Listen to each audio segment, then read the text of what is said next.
I was thinking about Roman Mikhailov, a Russian writer whom I admire, and I was wondering how it would be to write in his style, to think in his way. His stories are heavy, with dense sensory metaphors, sudden jumps in time and plot direction. To me, they distinctly smell like a rusty iron rod that I have found in my early childhood on a lake. This lake had a faint yellow glow that you could only see on a dark night, and only if you allow your eyelids to droop and your breath to become rapid and deep. My mother called it hyperventilation and scolded me for hours for practicing it. She said that God has shown us, humans, exactly how to breathe, and that we are not to meddle with God's plan lest we want to rot in hell. My friend Boże, however, told me that breathing in that manner is the path to the higher realms. And of course I didn't listen to my stupid know-nothing but how to be boring 35-year-old mother. I was 10 and Boże was 11, thus wielding an undisputed power over me and holding my absolute respect. My mom was so tired of my disobedient nature, and I was very tired of her attempts to control the uncontrollable, me. So I was sitting at the lake and breathing quickly and deeply.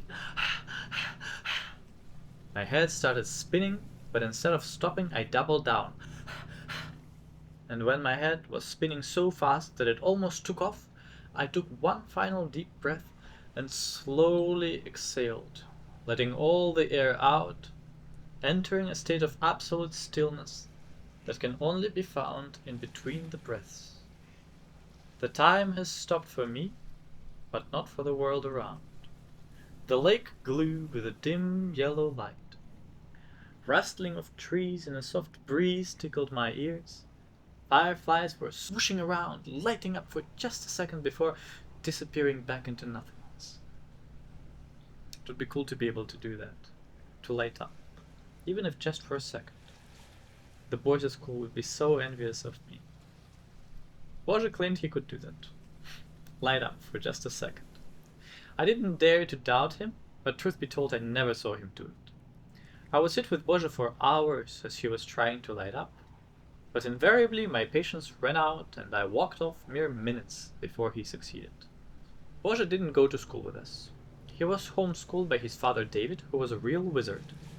Long beard, robes, and even a pointy hat on an occasion. Well, I say he was homeschooled by his father, but everyone suspected, and I knew for sure, that Boże was adopted.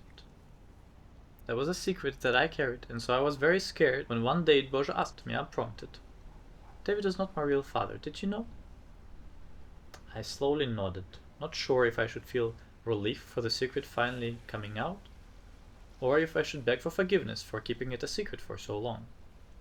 "My real father is Buddha, the real one, you know, the one who was a prince," he continued while putting an introduction to Buddhism next to his face. "Yes, I always felt that," said I with an air of importance.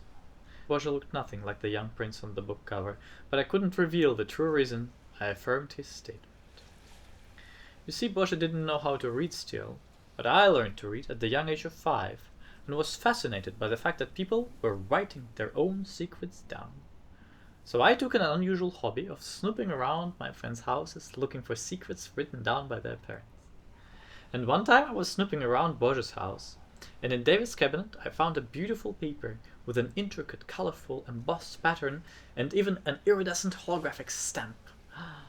This must be a magic scroll, thought I. It was titled Birth Certificate. I read it carefully put it back into the drawer, and decided that it is perhaps time to put my hobby of reading other people's written secrets to rest. So I was sitting at the lake, motionless, breathless, for about 4, maybe 5 minutes. If you've never done that before, it might seem like nothing, but I must assure you, about 100 eternities fit into that time. For my mom, I'm sure, that would be 100 eternities in hell, reaffirming her prophecies of punishment for meddling with God's plan on breathing. But for me, it was 100 eternities of pure bliss. I was able to take in the entirety of the beauty of the nature around me, as well as connect with the intense pleasure of being in my own warm, relaxed body, buzzing and overflowing with electricity. That was a common experience for me, although nothing is ever mundane about it. And today there was a new sensation. A smell of a rusty iron rod that me and Boja have found during our walk around the lake. It is a shame that Boja left before my blissful experience, because just as I was about to breathe in, a firefly bumped in between my eyes and I lit up. For just 1 second. I was never able to repeat that achievement again, and Boja unfortunately refused to take my word for it. What a bastard. Thank you for listening. I hope that you have been calmed down by this story.